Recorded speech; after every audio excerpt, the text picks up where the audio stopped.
Kapitolyo, Kapitolyo!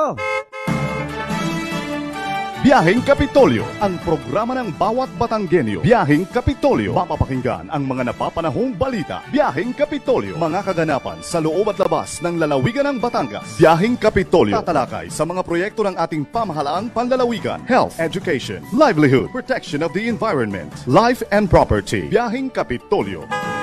Samahan ang mga patrol ng Kapitolyo sa biyaheng walang iwanan patungo sa isang Rich Batangas. Rich Batangas! Kapitolyo, Kapitolyo! Sakay na! Tara na! Samahan nyo kami sa biyaheng Kapitolyo. Biyaheng Kapitolyo!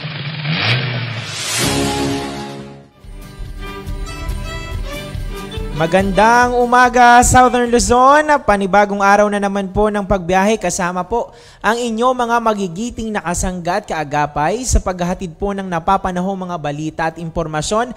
Dito lamang po yan sa Thursday edition ng opisyal na programang pangradyo ng ating pamahalaang panlalawigan, ang inyo pong Biyaheng Kapitolyo Year 7. And we are broadcasting live via Facebook live streaming mula po dito sa PIO Media Center sa Health Information Management Building sa Kapitolyo. Magandang umaga, Tita Grace. Yes, good morning, Sir Jonas. At Ayan. syempre, good morning sa ating mga magigiting na kababayang Batanggenyo, Sir Jonas. Ayan, tayo nga ay nagka-tandem ulit. Yes, Ngayon, syempre, oo. on behalf, sa ngalan nga ng ating kasamang si Kuya Edwin Zabarte, na medyo masama lang ang pakaramdam ngayong get well soon, araw. Kuya Eds. So, magpagaling muna ikaw, Kuya Eds. At syempre, kasama din nata sina, ewan ko, parang nakapasok na din kasi sina Sir Kuya Bray. Brian. Ayan, magagaling na yung mga yan. Which reminds me, Kuya, talagang iba yung panahon ngayon. Doble pag-iingat po dapat tayo. Oho, ayan. Ingat-ingat po tayo. Laging siguraduhin na nagkakaroon tayo ng sapat na tulog, matulog ng maaga. Uminom lagi or palagi ang uminom ng tubig at syempre kumain po tayo ng sapat at saka tama. So kumbaga healthy diet or healthy yung mga kinakain natin. Ayan, tuloy-tuloy tayo, Kuya Jonas. Kumusta po ang inyong umaga so far? Sa bayan din po tayo napapakinggan ngayon sa himpilang 91.9 Air 1 FM at sa ating panibagong partner station, radio station, ang 102.3 FM Tricab Infinite Radio. At araw na naman po ng Thursday, October 5, 2023. At muli po ay samahan niyo po muli kami sa aming pagbiyahe ngayon para po sa paghahatid ng mga kaganapang aming nakalap at patuloy na tinututukan dito po mismo sa ating lalawigan at maging sa ating bansa. At ilan nga po sa inyong mga dapat abangan mamaya lamang para nga po sa mga fur parents natin dyan. Naku, madami yan, for sure. Pag-uusapan po natin ang ilang mga programa at aktibidad na hatid po ng Kapitolyo para sa inyong mga fur babies. Ayan, para naman po sa mga may init at pinag-uusapang balita sa ating lalawigan, Governor Mandanas dumalo sa second series of Continuing Local Legislative Education Program ng Philippine Councilors League at Department of the Interior and Local Government sa Cebu City.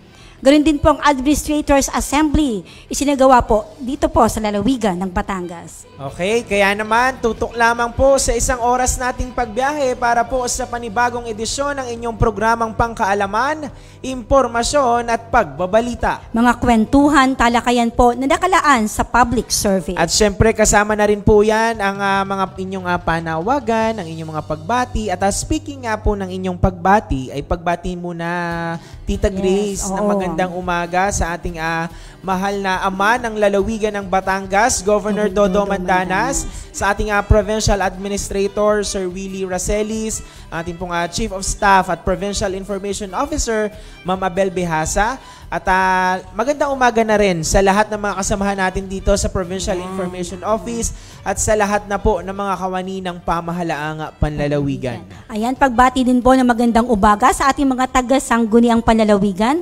Siyempre po sa pangunguna po ni Vice Governor Mark Libiste at sa lahat po ng mga board members ng ating lalawigan.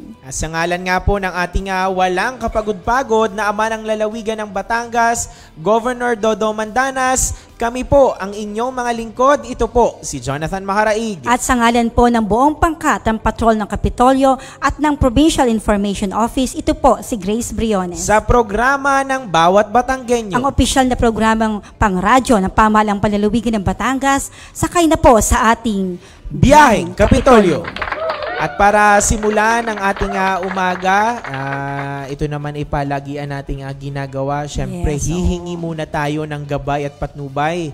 Kasama ang ating prayer warrior, ang aking kabiyaheng in tandem ngayong Thursday, walang iba, Tita Grace Briones.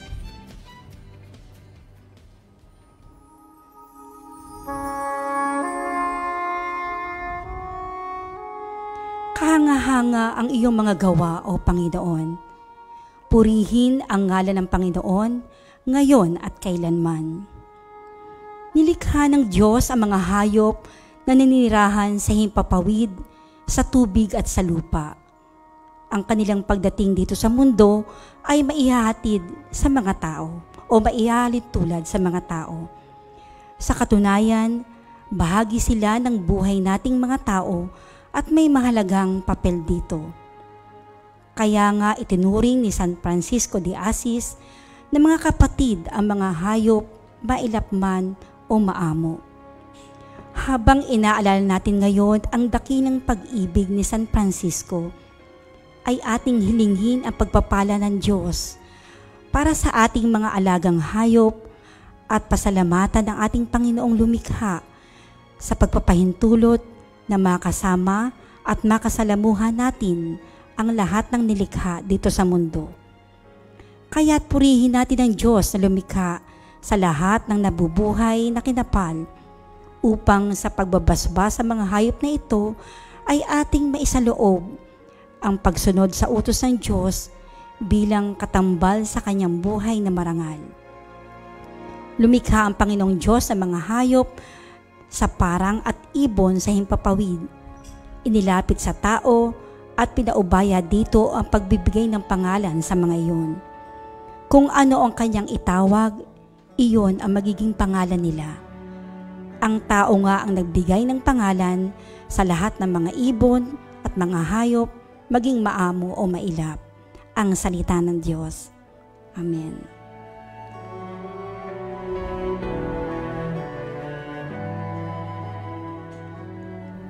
Ayun, maraming salamat Tita Grace. Napakaganda ng iyong panalangin ngayong araw ng Huwebes.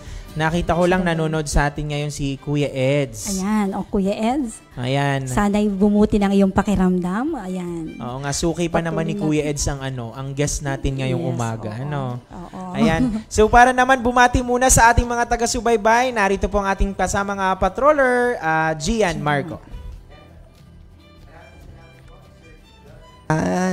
Maraming salamat po Sir Jonathan at magandang umaga po sa atin po mga nakasubaybay dito po sa ating mga partner radio station ang 91.9 Air 1 FM at ang 102.3 FM Tricab Infinite Radio. At babatiin rin po natin po ang ating mga kasama ngayon sa ating Batangas PAO Facebook live streaming. Nandyan po si Ate Tin Damian, si Kuya Joshua Sayaman, si Sir Nonoy Valencia po. Good morning people of Batangas. At stay safe daw po and God bless us all. Nandyan din po si Jane Elarmo, ang Tita Lota Lailo, si Ate Lina Lynn Cruz Ibora, ang Tita Nilda De Villa, ang Tita Sally at ang Tita Neneth Ona. Yan naman po ang mga kasama po. Yan, nandito rin po ang Tita Roger. Magandang umaga po sa inyong lahat. Ayun, Sir so ayun, maraming salamat kasama nga Gian. Napatawa lang ako kasi nung binanggit ko din yung Cos Ebora, yung Ebora, cause ay nalito din ako kung cause o cause. Siguro pag nandito tayo sa Pilipinas, cause. Pag nasa ibang bansa tayo, cause. Para sosyal. Ayun. So, yung may tumawa naman. May patawa din naman nga. So, ayan Tita Grace, marami tayong pagpupulungan ngayong araw na ito. At bukod nga dun sa mga nanonood sa atin sa ating Facebook live streaming, ay dalawa pong stasyon ang kasama natin ngayon. Mga nakikinig sa ating radio stations ngayong araw. At sa ating nga pong pagbabalik, sasamahan tayo ng ating naimbitahang panauhin mula po sa Office of the Provincial Veterinarian o PROVET o OPV, upang talahayin nga po ang nalalapit na dog fun match dito po sa Kapitolyo. Kaya naman, huwag po kayong bibitiw, magbabalik po ang inyong biyaheng Kapitolyo. Simpleng tips para sa malusog na pangangatawan. Kumain ng 5 hanggang 6 na small meals kada araw. Karamihan sa mga nutritionist ay inirekomenda ang ganitong dami ng pagkain. Sa ganitong paraan ay mababawasan ng bigla ang pagtaas ng sugar sa katawan at pag-iwas sa pagkain ng madami dahil sa gutom. Uminom ng 8 hanggang 10 baso ng tubig. Ang pag-inom ng tubig ay maaaring makapigil sa pagkakaroon ng kidney infections, kidney stones, migraine, constipation at wrinkles. Nakapagpapalambot at nakapagpapaganda din ito ng balat. Matulog ng 7 hanggang 8 oras kada araw. Ang pagtulog at pagpapahinga ay nakapagpapataas ng energy ng katawan. Umakyat ng 1 hanggang 2 baitang na hagdan bilang exercise. Nakakabuti ang pag-ehersisyo para sa ating puso at kasukasuan. Ang katamtamang pag-ehersisyo ay makakapigil sa diabetes at pagiging obese. Iwasan ang mga hindi healthy at gawain tulad ng paninigarilyo, pag-inom ng alak na nakakasira ng brain cells, paggamit ng mga ipinagbabawal na gamot at sobrang pagkain ng matataba para humaba ang buhay. Kumain ng gulay at prutas upang maiwasan ang pagkakaroon ng heart disease, high cholesterol, high blood pressure, problema sa pagdumi at kidney stones. Ang mga kulay berde na gulay tulad ng pechay, kangkong, talbos ng kamote at repolyo ay nagtataglay ng maraming vitamins at minerals. At ang mga masustansyang prutas naman ay ang saging, mansanas, carrots at kamatis. Tumawa ng 15 minuto kada araw. Ang pagtawa ay nakapagpapababa ng stress hormones na tinatawag na cortisol, samantalang endorphins naman ang tawag sa mga good hormones na siyang dahilan ng pagiging masaya at nakapagpapalakas ng immune system. Maging masigasig sa trabaho. Pumili ng trabaho na naaayon sa kagustuhan. Magkaroon ng lifetime partner. Ang pagkakaroon ng kapareha na napagsasabihan ng problema ay nakakatanggal ng stress. Palagi nating tandaan, ang kalusugan ay kayamanan.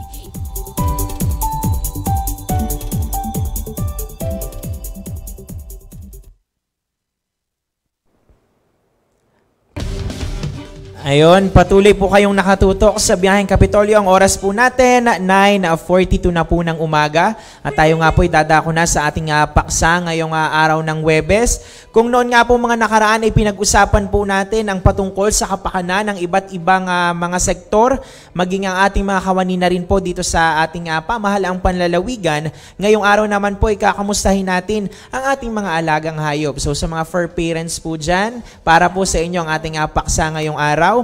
Dahil nga po sa darating na October 20 ay magkakaroon po ng dog fun match dito po sa atin sa Kapitolyo. Bilang celebration po yan ng, or bahagi ng selebrasyon ng ating World Rabies Day ngayong taon na may ang temang Rabies All for One, One Health for All. At para nga po bigyan tayo ng mga mahalagang impormasyon patungkol dito at iba pang mga programa at serbisyo na hatid po ng Office of the Provincial Veterinarian, pakakasama po natin ngayong umaga sa ating Thursday Talk si Dr. Lorelie B. Austria, siya ang Veterinarian 3 at Rabies Program Focal Person ng Animal Division mula po sa Provincial Veterinarian. Ayun, good morning, Ma'am Lori. Good morning po. Ayan, good morning Doc Lori. Maikwento ko lang Tita Grace, ayoko namang ibuking ang mga edad natin dito. Pero alam nyo ba noon na parang, dahil nga suki na natin si Doc Lori, ay parang Villar ba po ba ang inyong middle pa noon? Yes, tas ngayon, Austria na. Austria na ngayon. Ayoko namang ibuking ang ating mga edad. Pero sabihin na nating suki na lang si Doc Lori ng ating programa. So ayan, Doc Lori, bago po ang lahat, kumustahin po muna namin kayo. At siguro po ang inyo na ring pagbati sa ating mga tagapakinig. Yan. So good morning po sa lahat ng mga nakikinig. Good morning din po sa aking mga kasamahan sa Provet. Yan. Hello po sa inyo. Sa atin pong mga kapalikat at kaagapay sa Municipal Agriculture Office, sa City Veterinary Offices, at sa Municipal Veterinary Office. Good morning po sa inyong lahat. At good morning po sa lahat ng ating mga nakikinig sa kanilang mga tahanan. Ayan. So, si Doc Lori kahit busy at balita ko ngay kararating lamang din dito nga ay pinaunlakan agad tayo. So, ang amin pong pasasalamat sa palagian nyo pong pagpapaunlak sa aming imbitasyon. Ayan. So, Tita Grace, umpisan nyo na ang ating umpisahan natin. tanungan. Game na tayo. Doc Lori, inoobserbahan nga po natin noong September 28 ang World Rabies Day at bago nga po tayo tumungo sa aktibidad, kaugnay nga po ng celebration to, magbigay kaalaman po muna tayo ulit tungkol po sa rabies at ang mga panganib na dulot po nito at paano po ito maiiwasan. Yes po, ang rabies po, una-una, ang rabies po ay isa pong sakit na viral infection po siya. Ano po, na nakakaapekto sa alaga nating mga aso, pusa, at iba pa pong mga mammals. Ano po ba yung mga mammals? Ito po yung mga warm-blooded animals na nanganganak, nagpapadede. So lahat po ng nanganganak at nagpapadede, pwede pong maapektuhan ng rabies. Sa kasamaang palad, ang sakit pong ito ay tinatawag nating zoonotic o yun pong mga nakakahawa sa atin pong mga tao. Kaya napakalaki po ng impact ng rabies sa atin pong kalusugan. Ano po? Kaya naman po, dapat natin po itong maiwasan. So ano po ba ang mga sintomas ng rabies at paano po ba natin malalaman kung rabies nga po ba ito o hindi? So unang-una po, yung atin pong alaga na aso na pinagsususpetsahan na may rabies, yan po ay pwedeng magkaroon ng sintomas ng paglalaway, pagiging agresibo, pagkatakot po sa hangin, sa tubig. Yan, minsan po ay napaparalisa at natutulala. So yan po yung mga karaniwan na sintomas po ng rabies. Ayun, nabanggit nyo, Doc Lori, bukod nga po dun sa ating aso at pusa. To be specific lamang po, based po siguro sa mga data siguro ng inyong tanggapan po, ano pa po ba yung kalimitan na nagkukos din ng rabies po? So dito po sa atin sa Pilipinas, ang number 1 po talaga na nagkukos ng rabies ay ang aso. Although meron din pong cases na pusa po ang pinanggalingan, pero batay po sa datos ng laboratorio, napakakaunti po ng porsyento po nito. Pero hindi po natin maiisantabi na pwede rin pong magkaroon o maghatid po ng rabies yung iba pa po nating mga hayop na nakakasalamuha po natin. Ayun. So, in terms, kasi ito, aanuhin na din natin dito sa ating talakayan, yung mga myths nga na kalimitang inaakala po ng ating mga kababayan. Meron kasing iba po na nagsasabi na nasa bahay lamang daw yung kanilang mga alagang hayop, hindi naman nakakasalamuha sa ibang mga alagang hayop din, nasa bahay lang. Ito po ba ay prone din sila sa rabies? At in terms naman po ng pagbabakuna, kailan po ba or papaano po ba dapat yung ginagawang pagbabakuna? So, unang-una po, yun nga po, katulad po ng sinabi ko kanina, lahat po ng ating alaga na warm-blooded animals, particular po ang aso at pusa, lahat po yan ay pwedeng magkaroon ng rabies kahit po nasa bahay lamang.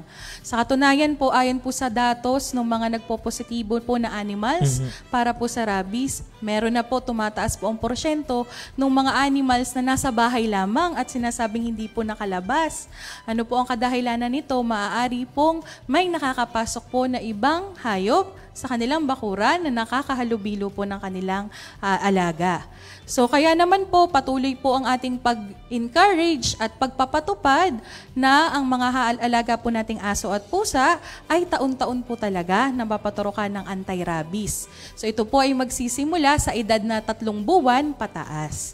So ibig sabihin po, taon-taon kailangan paturukan. Opo. So kumbaga yung validity nung yung bakuna ng anti-rabies ay naglalaps din po, ano? Yes po, kasi dito po sa atin talaga pong high risk pa po talaga sa rabies ang mga hayop, kaya po talagang yearly ang program ng vaccination. Doktora, paano naman po kung halimbawang hindi po nagagawa ng owners na hindi nila mapaturukan yan taon-taon?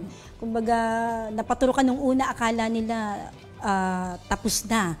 Sure, Tita Grace, pero parang ngayon lang din nag-ano sa aking na yun pala yearly kailangang paturukan. So, ito nga ang ating awareness na ganito, alam naman natin, Doc Lori, at kasama ka din namin dito, taon-taon tayo nagbibigay ng awareness, ng kaalaman sa ating sa publiko.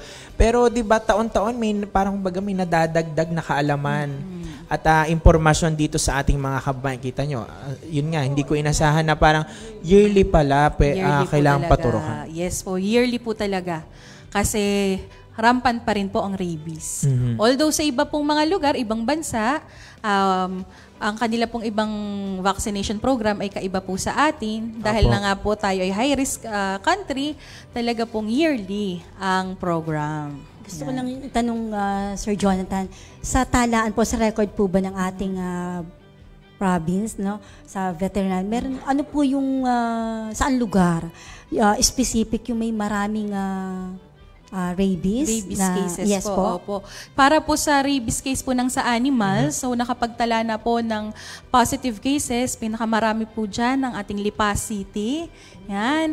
Nasa siyam na kaso po ng positive na aso. Meron din pong cases ang Batangas City, Tanawan City, Santo Tomas City, Taysan, Calaca City, at Lubo. Yan. Yan po ang mga meron pong cases. Pati rin po pala ang Lian. Yan. Ayun. So, actually meron naman din pong mga, ewan ko lang kung may mga ordinances din or ano na, yung pinagbabawal po yung anuhin yung kanilang aso, yung parang pag-alagala. Yes po, meron naman po. Lahat po ng ating munisipyo ay may pinapatupad po na ordinansa. Karamihan po sa kanila ay meron na po talagang ordinansa na patungkol po talaga sa rabies program. Yung pong iba, bagamat wala pa po talagang specific na ordinance, pero kasama po sa ordinansa nila yung leashing ordinance o yung pagmamandate po ng pagtatali o pagkukulong po sa kanilang mga alagang aso at pusa. Ayun. So, ma'am, kapag po infected na nga po yung aso ng rabies po, ano po ang mainam or dapat pong gawin? Ano po ba yung nangyayari? Pa-reiterate lang po sa ating mga tagapakinig. And so kayo po ay nagsususpetsa na ang inyo pong alaga ay maaari pong may rabies o kaya naman po ang inyong alaga po ay nakakagat ng ibang tao o ibang hayop, napakahalaga po na maitali o maikulong po yung aso, maobserbahan sa loob ng 14 na araw, at sa loob ng 14 na araw po yun, kung meron pong pagkakaiba sa kanyang ugali na maobserbahan, hintayin po natin yon na mamatay o kaya po ay mawalan ng buhay bago po natin kolektahan yung kanya pong ulo. Kasi need po natin na ma-confirm sa laboratorio kung yun po ba talaga ay positive o hindi. Kasi kagaya po ng ibang mga sakit, meron din pong sakit na ang simptomas po, yan pong naglalaway, nagkukumbulsyon, nagiging agresibo, takot sa hangin at tubig. Meron din pong ibang sakit ng aso at ng pusa na katulad din po ng sa rabies. Yan. So, yun po talagang pagko-confirm na rabies positive, tanging laboratory test lang po ang makakagawa. Yan. Ayun. So, kailangan nga matutukan din, Doc Lori, yung mga ganong bagay. Yes po. So, At hindi lang pala dapat tayo laging mag-alaga. Yung alam lang natin mag-alaga, maging responsable po talaga Tama tayo. po yan. Lalo na't buhay po, nakatayad Opo. po. So, unang-una nga po, dapat nare-report po agad nila sa proper authorities kung sila po ay mayroong alagang nakakagat, BHW o kaya po doon sa barangay animal health worker para po ma-monitor parehas po yung pasyenteng nakagat at yung mga hayop na nakakagat. Yan. So, naalala ko lang doon sa sinabi nyo, magkatuwang nga lagi pala ang ating ProVet at ang ating Provincial Health Office sa mga ganitong usapin nga. At yun, mahalaga din nga na naipapabatid natin to sa ating mga tagapakinig kasi nalilinaw din nga natin, Doc Lori.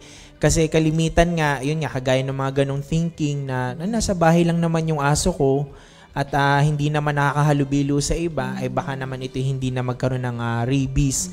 So, dapat ay talagang alam din natin, responsible pet owners, fur parents dapat tayo. Sir Jonathan, gusto ko pong how about yung registration na sinasabi sa mga alaga nating hayop? Yes, yun po naman sa mga munisipyo po at mga cities, ongoing naman po ang pet registration. So kadalasan po ito po ay kasabay ng mass vaccination po nila. Kasabay ng inirerehistro po ang mga pusa at aso na pinatuturukan. Yan po. Ayun. At Doc Lori, mapunta naman tayo dun sa isang yung programa na alam ko yearly din itong isinasagawa. At ito'y bahagi din dun sa ating free, rabies-free na alam ko 2020 pa noon ang naging mandate po. Dati po 2020, ngayon po globally 2023 ayun, ang target. In-adjust. Opo, ayun. buong mundo naman 2023. Ayan, so ito nga po, Tita Grace, yung ating mass spay and neuter. bahagi po ng ating ng inyong programa sa pangangalaga nga po ng mga hayop ay yung pong mass spay and neuter sa mga aso at pusa.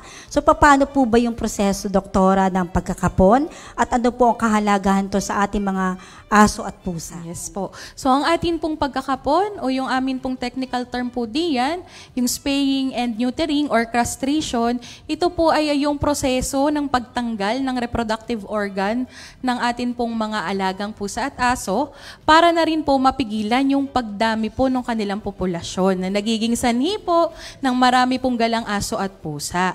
So yun po ay bahagi ng rabies control program. So sa proseso pong ito, ang inyo pong mga alaga ay pinapatulog po, tinuturukan po siya ng mga general anesthesia para sa proseso po ng pag-oopera ay wala pong sakit na mararamdaman.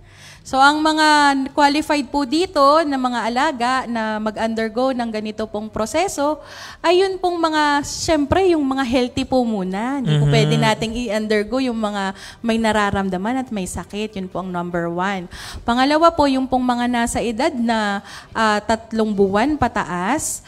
And hindi po bagong anak. Ano po, yung po kasing iba nagpipilit na sobrang kagustuhan na pakapon, palaygit ang kanilang aso at pusa, kahit bagong anak gusto nang ipagawa, hindi pa lang po pwede. Kasi po, medyo delikado po yun sa ating alaga, malambot pa po yung tatanggalin natin, baka po magdugo. Yun po kasi lagi ang worry ng mga fair parents na baka po merong side effects sa kanilang alaga.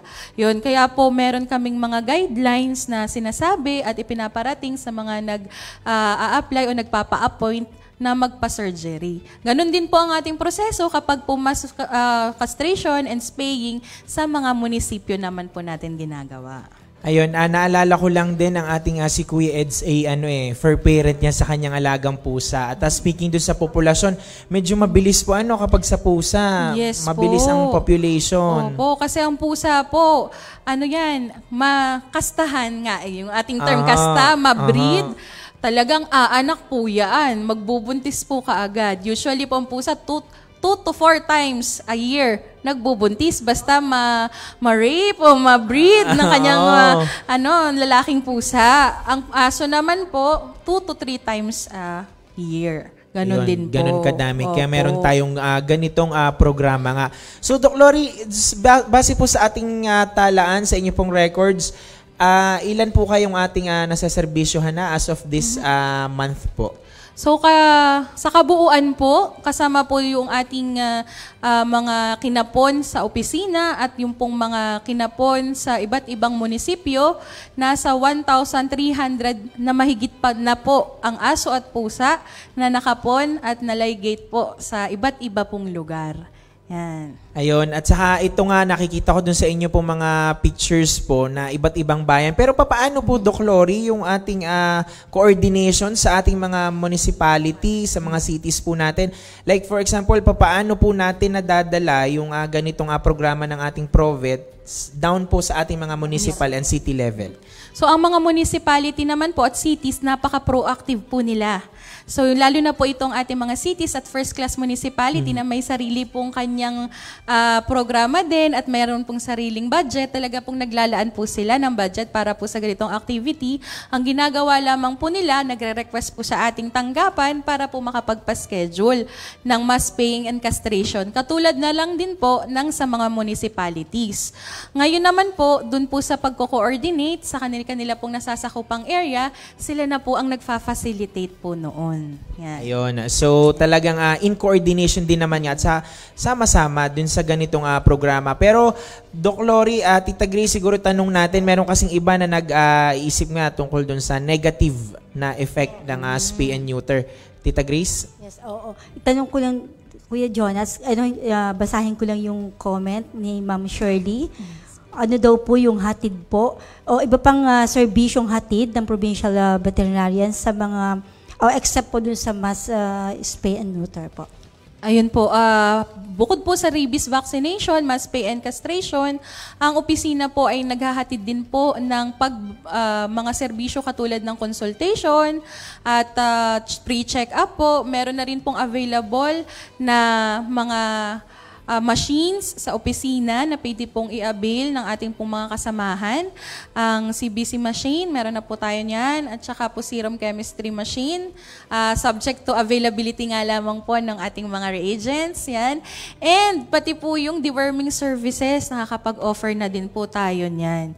So, aside po doon sa spaying and castration, yung iba pong mga simpleng pag-oopera, basta po kaya sa ating opisina, na-accommodate din po natin. At sila naman po ay pwedeng walk-in. Yan, oo po. And usually po kasi, pagka ganito pong mga special na check-up at saka po mga surgeries, by appointment po yan. Yun nga lamang po syempre, yung ating po mga fair parents talagang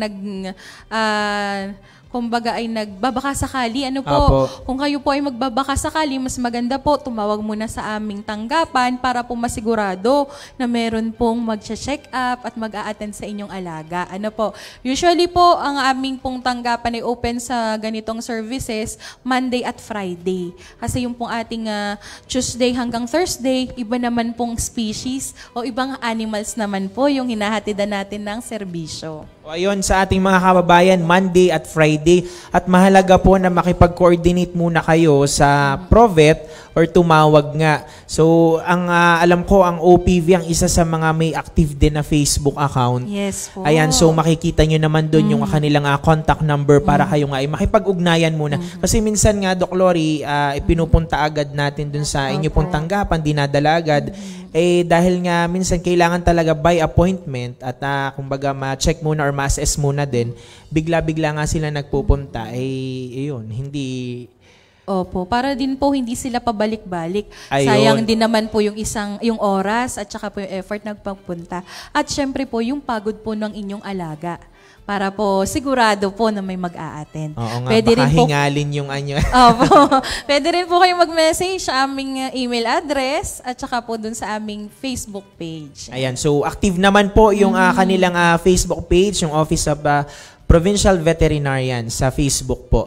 At Doc Lori, mabalik ako dun sa mass spay and neuter kasi merong iba na nangangamba nga na kapon yung kanilang mga alagang aso or pusa. Ano po ba yung, kung meron man, ano po ba kung sakali, yung pwedeng ma-experience po ng ating mga alagang hayop? Yan. Sa katunayan naman po, mas marami po ang benepisyo kaysa po doon sa mga side effect. So ano po ba itong magagandang benepisyo muna? Ano po ang ating pag-usapan? Unang-una, yun nga po, kung talaga naman pong hindi nyo po siya intended for breeding, mas maganda po, mas pay at makastraight po natin sila kasi mas napoprolong po yung kanilang buhay. Bakit po? Madami pong sakit ang pwedeng iwasan sa pagkakastraight po at pag-spay. Unang-una po sa mga lalaking aso na babawasan po yung kanilang chances na magkaroon po ng mga cancer, mga tumors, ganun din po sa mga babaeng aso. And at the same time, dahil nga po ang mga lalaki, paal na layas, laging kung saan-saan pumupunta, nalilesen po yung pamamasyal ng ating alaga sa labas. Mas nagsistay po siya sa bahay, so less po yung ating alalahanin na baka po siya ay masagasaan, mapaaway sa ibang aso. And yun nga po, nababawasan po yung hindi po natin gusto o unwanted pregnancy ng ating mga alaga. Siyempre, isa pa po yung ating problema dahil po dun sa ating resources ng pagpapakain sa kanila at pagme-maintain ng kanilang kalusugan.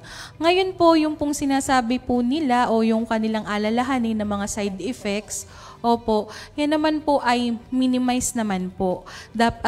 Basta po, wag pong magsisinungaling, ano po, kasi doon sa aming guidelines, meron po kaming guidelines, ano po, yung bawal po ang nagre-regla, kasi yan po yun talagang madudugo, yun po talaga ang iniiwasan po namin para wala pong internal bleeding, yun pong ating mga bagong anak, yan po talaga ang aming talagang itinatanong na maigi sa mga owners. Kasi po alam po namin yung kagustuhan po ninyo talaga na maipaspay ang inyong alaga. Pero kung talaga pong siya'y papatak sa ganong mga kategori o ganong bagong anak, huwag na po kayong magsisinungaling. Kasi yung inyo pong alaga din po ang pwedeng mag-suffer ng consequences. Yun naman po ay kaya po namin tinatanong dahil para din po mapangalagaan ang inyong mga alaga. So lagi naman po din ang aming advice po sa kanila, once na may mapansin, nakakaiba o nagwa-worry po talaga sila, pwede naman po silang tumawag o makipag-ugnayan po agad sa amin para ma-address po agad yung problema ng kanilang alaga. Ayun, so kumbaga mas madami ang benepisyong hatid nitong pag-mass spay and neuter. Pero yun nga, kailangan maging honest ng ating mga kababayan. Kasi nga sabi nga ni Doc Lori, ay magsasuffer din naman yung ating mga alagang hayop. So ayan, Doc Lori, dumako na tayo dun sa inyong tampok na activity in celebration nga or bahagi nga ng celebration nitong ating World Rabies Day, itong Dog Fun Match. Na ito naman, Doc Lori, taon-taon nating ginagawa dito sa ating pamahalaang panlalawigan. Pero ngayon po, this time, October 20, baka po mabibigyan nyo ng kaunting detalye ang ating mga tagapakinig at kamusta po ang inyong mga ginagawang paghahanda? Yan, so puspusan na po yung paghahanda ng opisina ng tanggapan ng panlalawigang veterinaryo. Ano po para dito po sa ating upcoming event? Ang atin pong taong-taong Dog Fun Match. Yan. So lahat po kayo ay amin pong iniimbitahan. Lahat po ng mga Batanggenyo owners, fair parents at ang kanilang mga fur babies na makisali at makilahok sa ating Dog Fun Match ngayon pong darating na October 20. Sa Friday po yan, sa padalawang Friday po mula ngayon. Ano po, dito po yan gaganapin sa Dream Zone po, Regina R. Mandanas Dream Zone. So mag-start po ang registration 6 a.m. and mag-start po ang contest proper ng 7 a.m. So, para po dun sa mga categories, ano po, ganun Yes pa po. rin po, yan. So, nandyan pa rin po yung ating small breed category, medium breed category, large breed category, at yung atin pong mixed breed category, kasi marami na ngayon nauuso, nagko-crossbreed ng mga alaga. Oo nga po. So, ibinabalik po natin ngayong taon yung mixed breed category. Siyempre, atin po din nang itatampok ulit ang atin pong mga asong Pinoy, ang Aspin category. And siyempre po, yung atin pong cute na mga puppies, may kanya po siyang category, 3 to 6 months old po na mga puppies, pasok po dyan. Yan, and marami pa pong mga surprises po sa inyo. Mga freebies nga na tinatawag. Yes po. Pero Doc Lori, ano po ba yung mga naghihintay na papremyo doon sa mga mananalo? Meron po ba? Yes, meron pong cash prize na 6,000 pesos po para sa ating major category at meron din po tayong mga special category na kanila pong aabangan. Ano po? Kasama po dyan, may trophy po yung mga major categories po natin. And, syempre po yung mga freebies na talaga pong pinaghahandaan ng ating mga sponsors. Yan. Ayan, sponsors, mga Yes. bigatin at madami yan for Opo. sure. Pero matanong ko lang, Doc Lori, yung sa registration natin, pwede bang doon na mismo po sa event natin mag-register? Yes po, for this year po, on the spot po dun sa ating venue ang registration. So 6 a.m. nga po, magsisimula po yan. Marami po namang mag-a-assist po sa inyo para po mai-categorize na maigi yung inyong pong alaga. Ayan, at speaking Tita Grace ng sponsors, alam ko marami ding mga katuwang dito ang ating Provet. Siguro, pasadahan nyo na din, Doc Lori? Yan, sige po. This year po, ang ating pong mga nag-confirm na ano po, pero marami pa po kaming kinakausap na sponsors para po sa inyo. Ano po, si Asvet Incorporated, yan, makikisa po sa atin sila. Si Jet Best, ang ating pong Vetmate, si Hills Station, Batangas, Veterinary Clinic and the Supplies. And ito pong ating kasamahan sa Universal Robina Corporation. Kinokontak din po natin si Unaco Philippines. And ang iba't iba pa pong mga companies, katulad po ni na Boehringer & Galheim, yan, isa pa po yan sa ating mga laging nakaka-partner.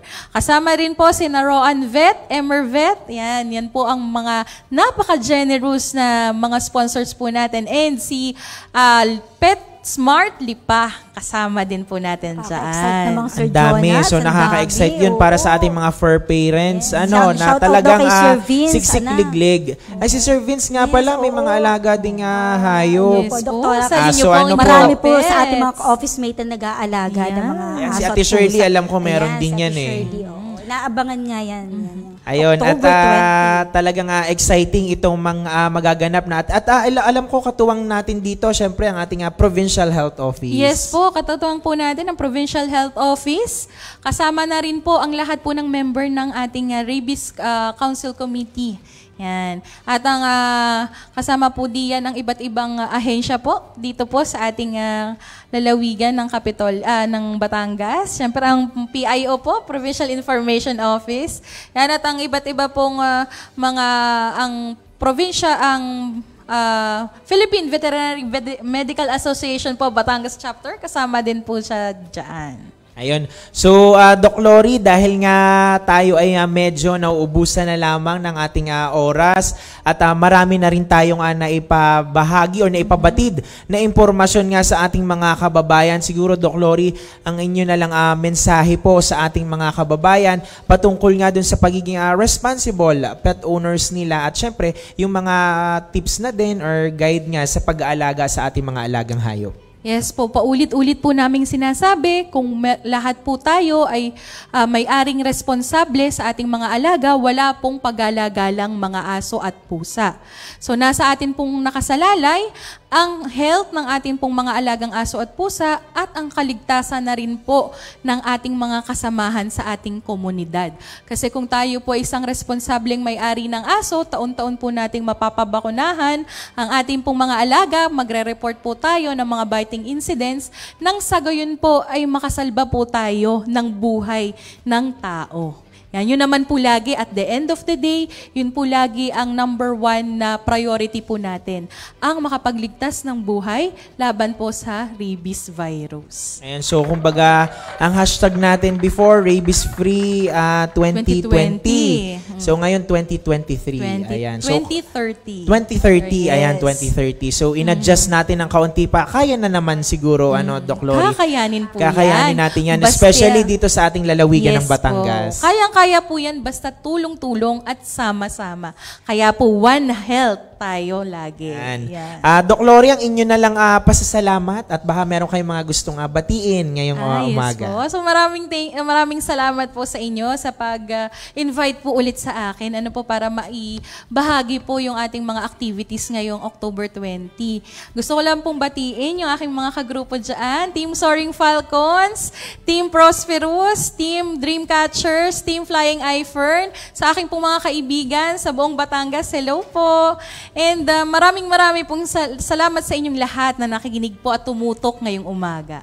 Ayan, so ang amin din pong pasasalamat, Doc Lori, sa inyong pagkakataon na kayo nga ay maimbitahan namin muli dito sa aming programa. At syempre, lagi naman pong bukas ang aming tanggapan, Provincial Information Office. At syempre, ang ating biyaheng Kapitolyo, ang amin pong programa. Sa ano man pong gusto nyo ipabatid sa ating mga kababayan. Siyempre, Sir Jonathan, sa pamumuno yan ni Dr. Romel Marasigan. Ayan, so salamat din sa ating provincial veterinarian. At of course, ayan, nakapanayam nga natin ngayon pong umaga si Dr. Lori Lee V. Austria, Veterinarian 3 at a Rabies Program Focal Person ng Animal Division mula po sa ating Office of the Provincial Veterinarian. Sa ating po mga tagapakinig, marami pa po kaming ihahandang mga pagbabalita. Wala po maglilipat ng istasyon. Magbabalik po ang inyong biyaheng Kapitolyo. Aray, ano ka namang lamok to? Oh anak, bakit? Nakagat po kasi ako ng lamok.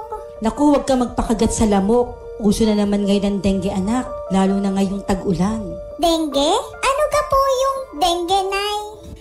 Ang dengue ay isang uri ng impeksyon na sanhi ng virus na dala ng kagat ng lamok na Aedes aegypti. Kadalasan ang may sakit na dengue ay nakararanas ng biglaang pagtaas ng lagnat, matinding sakit ng ulo, pagsakit ng kalamnan at kasukasuan, kawalan ng ganang kumain, pagduduwal at pamamantal sa balat. Kung nararanasan ang mga nasabing simptomas, kinakailangan kumonsulta na kaagad sa pinakamalapit na health center o ospital upang maiwasan ang anumang komplikasyon. Iwasan po natin ang pag-inom ng gamot na hindi nireseta ng doktor. Naagapan ng severe dengue sa agarang pagkonsulta sa doktor at kakaunti lamang sa mga nagkakadengue ang nagiging grabe o severe. Para makaiwas sa dengue, tandaan ang 4S na isinusulong ng Department of Health. Una, search and destroy breeding place. Hanapin at alisin ang mga bagay na pwedeng maipunan ng tubig na maaaring pangitlugan at pamahayan ng mga lamok. Pangalawa, seek early consultation. Agad kumonsulta sa doktor kapag makakaranas ng anumang sintomas ng dengue. Pangatlo, self-protection measures. Gumamit ng proteksyon laban sa kagat ng lamok tulad ng insect repellent, magsuot ng mahabang kasuotan, maaring gumamit din ng kulambo at iba pa. At ang pang-apat, say yes to fogging in times of impending outbreak. Maaring magpausok sa komunidad kung may banta ng dengue outbreak. Ngayong tag-ulan, dengue ay iwasan, kaya ang forest, lagi nating tandaan. Isang paalala po mula sa pamahalaang panlalawigan ng Batangas at ng himpilang ito.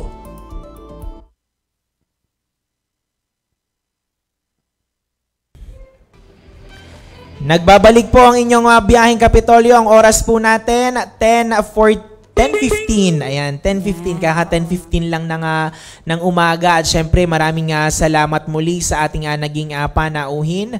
Ngayong Thursday na ating talakayan nga, Tita Grace. Ang dami nating natutunan. At alam naman natin, suking-suki na natin si Dr. Lori Lee, Austria. Lagi ako napapasabing Villar ba? Dahil nga noon nga mga panahong nakapanayam ko din si Doc Lori nga. Ay letter V pa or V pa ang kanyang surname. So ngayon ay Austria na. Patunay lang yon na talagang yung ating pakikipag-ugnayan sa iba't iba pong tanggapan ay talagang natututukan natin. At tuloy-tuloy yan throughout the years na ating paghahatid ng impormasyon nga dito sa ating mga kababayan. Ayan, at para nga bigyan muna ang ilang mga kaganapan nga sa ating lalawigan. Narito pong muli ang ating kasamang patroller, Gian Marco. Yan, maraming salamat po, Sir Jonathan. At kabilang nga po si Batangas Governor Hermelando Mandanas sa mga naimbitahang panauhing tagapagsalita sa ginanap na unang araw ng second series of Continuing Local Legislative Education Program ng Philippine Councilors League at Department of the Interior and Local Government noong ika-3 ng Oktubre 2023 sa Cebu City. Tinalakay ni Governor Mandanas ang local government perspective pagdating sa usapin ng universal healthcare. Dito ay pinabatid ng gobernador na tumatayo rin bilang chairperson ng Batangas Local Health Board ang kahalagahan ng patuloy na pagtutok sa pagsusulong ng ganap at lubusang implementasyon ng UHC law sa bawat lokal na pamahalaan sa buong bansa. Aniya, magtutulak ito sa pagkakaroon ng isang people-centered healthcare system na makapagbibigay ng mas malawak na access sa dekalidad at abot-kayang serbisyong pangkalusugan sa mga Pilipino. Bukod sa pagiging guest speaker, nagkaroon din ng pagkakataon si Governor Mandanas na makadaupang palad sina PCL National Chair Attorney Raul Coro, PCL National President Handy Lao at Cebu Governor Gwendolyn Garcia, gayon din ang mga legislators mula sa iba't ibang rehiyon sa bansa. Samantala, ginanap ang ikalawang araw ng Second Joint National Advisory Council, National Technical Working Group at Regional Advisory Council Field Visit for 2023 ng Department of Social Welfare and Development kahapon, October 4, 2023.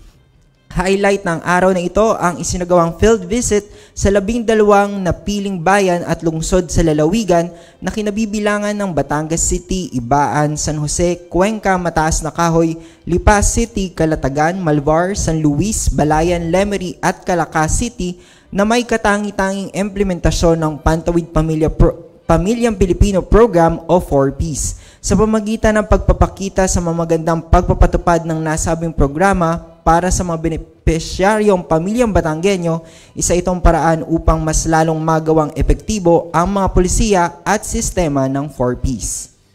Ayan, sa iba pang mga balitang lokal, nagtipon-tipon ng mga city at municipal administrators ng iba't ibang bayan at lungsod sa unang pagkakataon sa isinagawang Administrators Assembly ng lalawigan ng Batangas. Ito nga po ay ginanap kahapon, ika-4 ng Oktubre, taong kasalukuyan, dito po sa Kapitolyo, lungsod ng Batangas. At sa pamamagitan nga po ng Office of the Provincial Administrator na pinangunahan po ni Ginoong Wilfredo Racelis, naging paksa sa pagtitipon ang state of performance ng mga local government units na lalawigan sa Seal of Good Local Governance, overview ng Cities and Municipalities Competitive Index at CMCI rankings and validation procedures. Naging resource speakers dito ang mga kinatawan ng Department of the Interior and Local Government Batangas at Department of Trade and Industry Calabarzon at Batangas.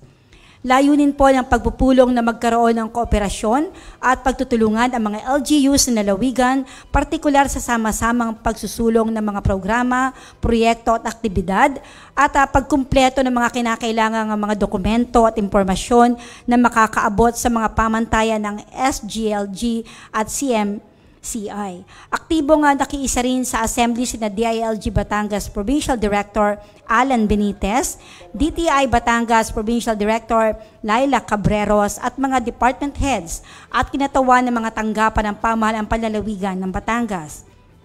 Ibinahagi ni Provincial Administrator Racelis na ang Kapitolyo sa pangunguna po ni Governor Dodo Mandanas ay laging bukas at nakahandang makipagtulungan sa iba't ibang sa lahat ng pamahalaang lokal na lalawigan para makatalima sa iba't ibang mga validation at pamantayan ng maayos at epektibong serbisyo publiko.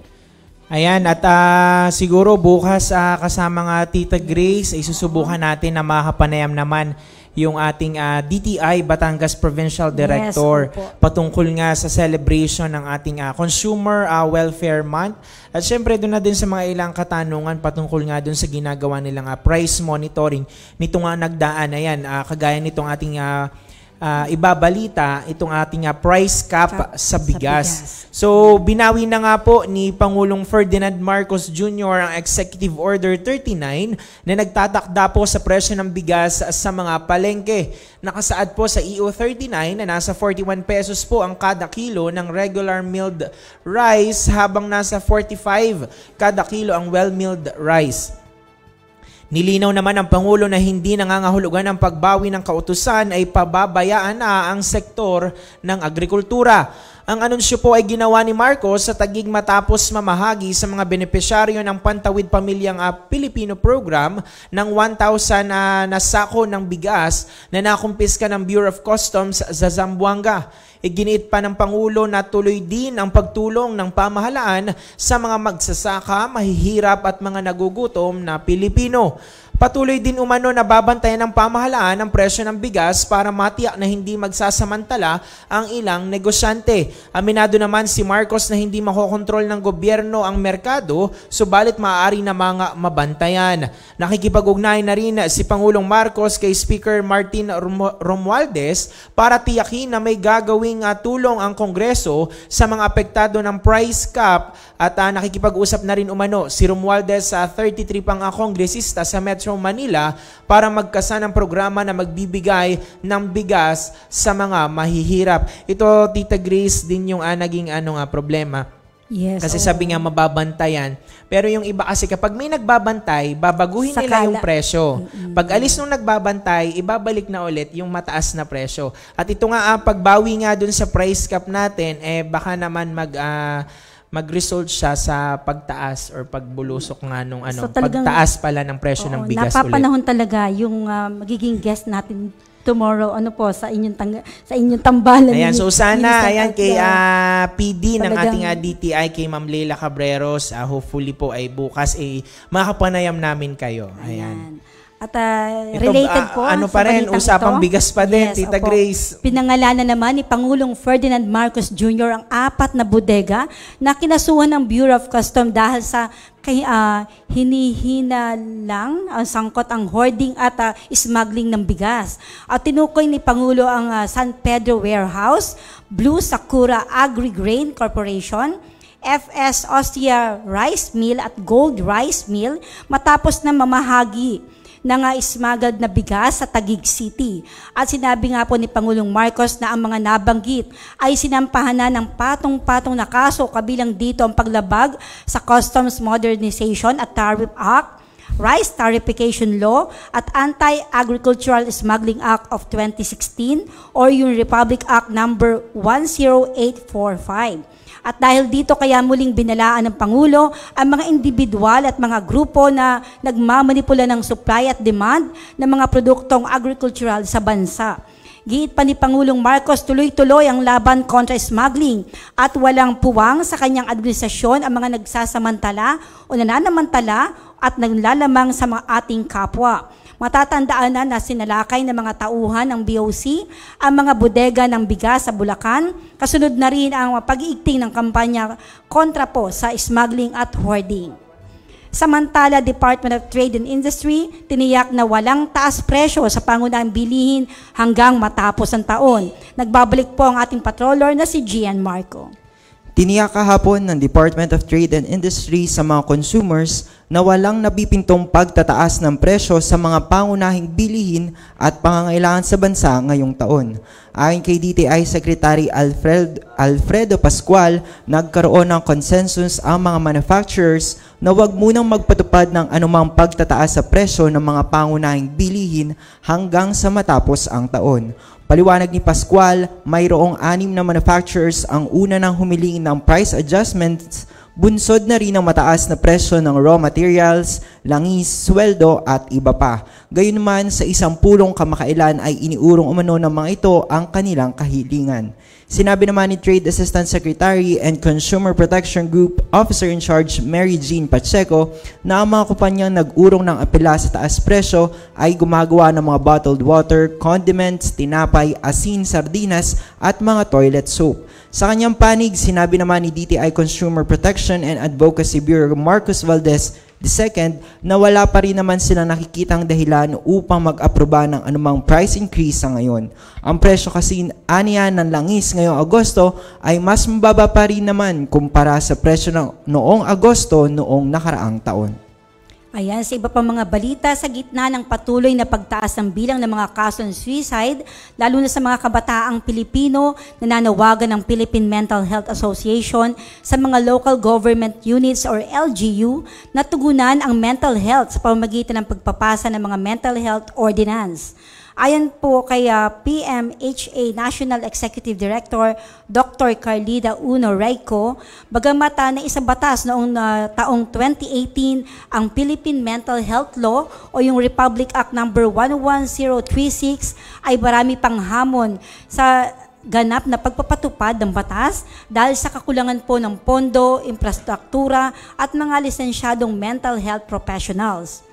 Humigit kumulang 3.6 milyong Pilipino ang nakakaranas ng mental, neurological at substance use disorder na siyang nagtutulak sa mental illness bilang isa ng karaniwang kapansanan sa Pilipinas. Tinukoy din ng PMHA ang ulat ng Department of Education or DepEd na sa loob ng academic year 2021 to 2022, 2,147 na mga mag-aaral sa mga paaralang pampubliko ang nagtangkang mag-suicide, habang 404 naman ang namatay dahil sa suicide. Pagkatapos noon, sunod-sunod na mga kaso naman ang nabalita sa iba't ibang bahagi ng bansa, tulad po sa lugar ng Sorsogon, Aklan at Zamboanga.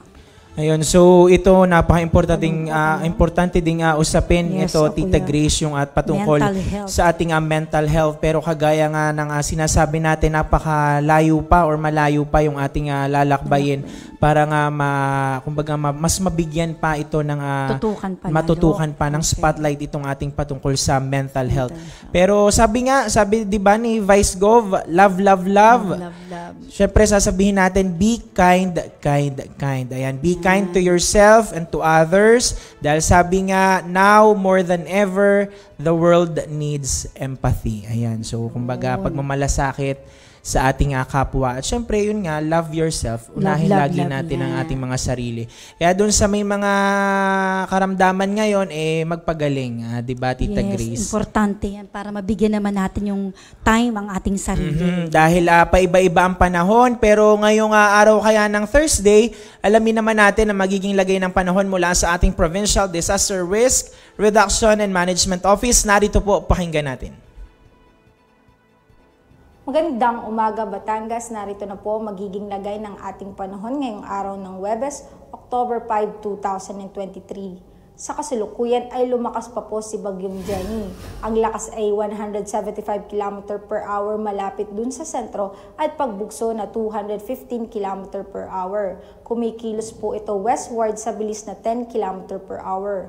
Si Bagyong Jenny po ay malapit na sa southern portion ng Taiwan at kasalukuyan ay nasa layong 140 km north-northwest ng Itbayat, Batanes. Samantala, patuloy pa rin po nitong pinalalakas ang habagat o southwest monsoon, kung saan itong southwest monsoon ang nakakaapekto sa Central Luzon, Southern Luzon at Visayas, at siyang magdadala ng mga pag-ulan, pagkulog at pagkidlat. At para naman po sa magiging lagay ng panahon dito sa Batangas ay makakaranas pa rin po tayo ng maulap hanggang sa maulap na kalangitan na may mataas na tsansa ng mga pag-ulan, pagkulog at pagkidlat lalo na sa bandang hapon hanggang gabi.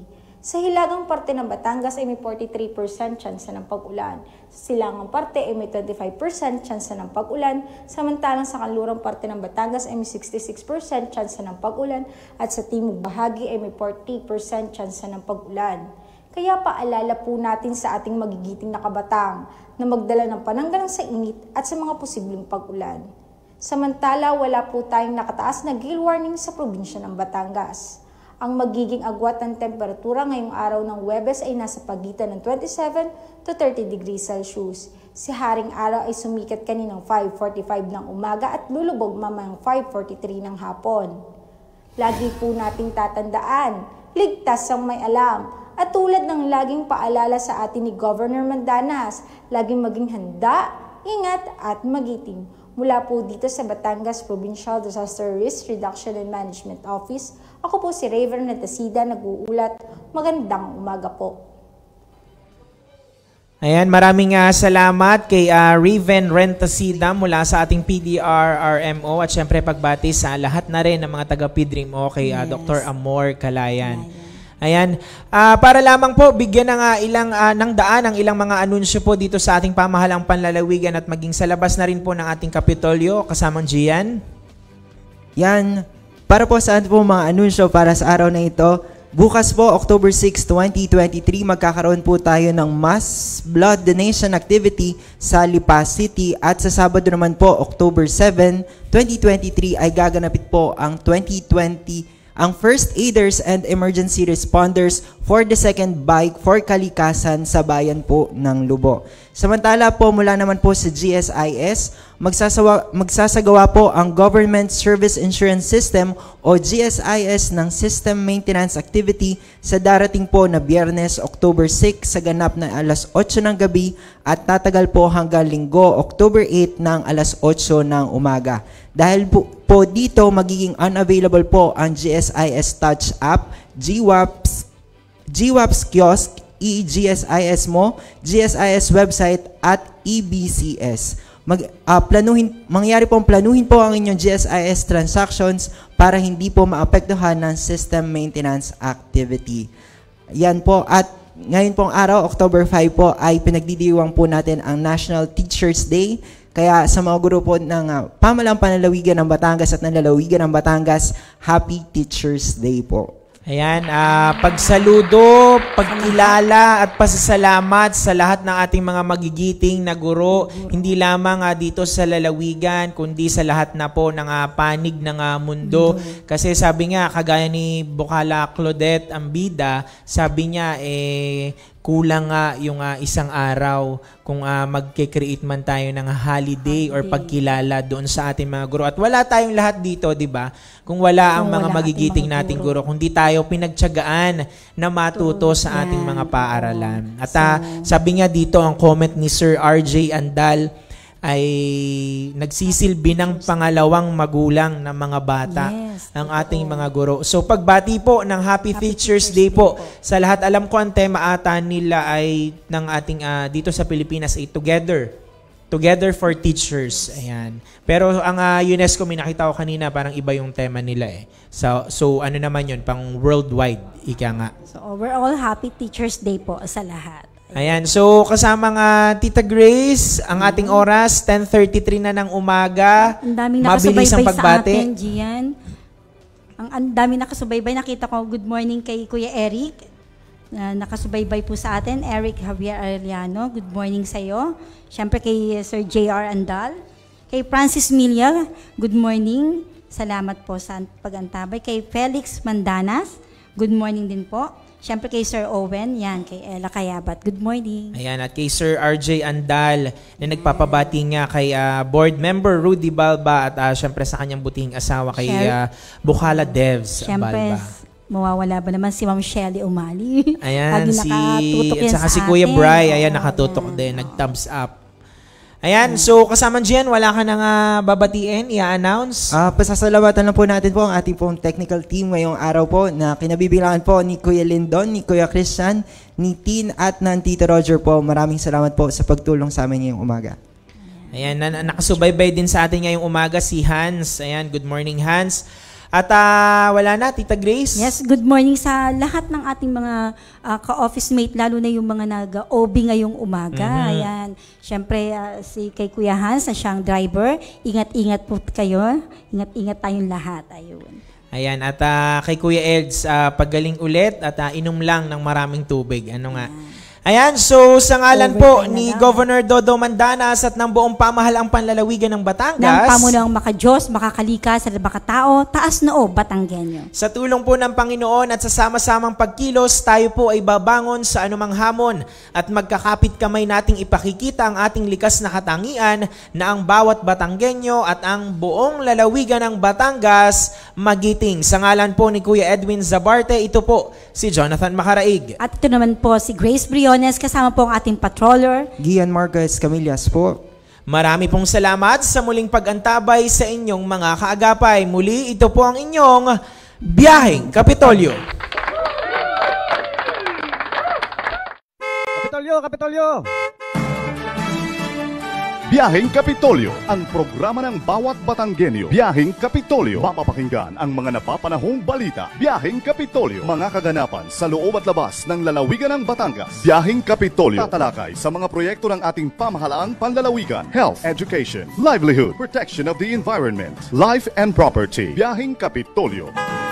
Samahan ang mga patrol ng Kapitolyo sa biyaheng walang iwanan patungo sa isang Rich Batangas. Rich Batangas! Kapitolyo! Sakay na! Tara na! Samahan nyo kami sa biyaheng Kapitolyo. Biyaheng Kapitolyo!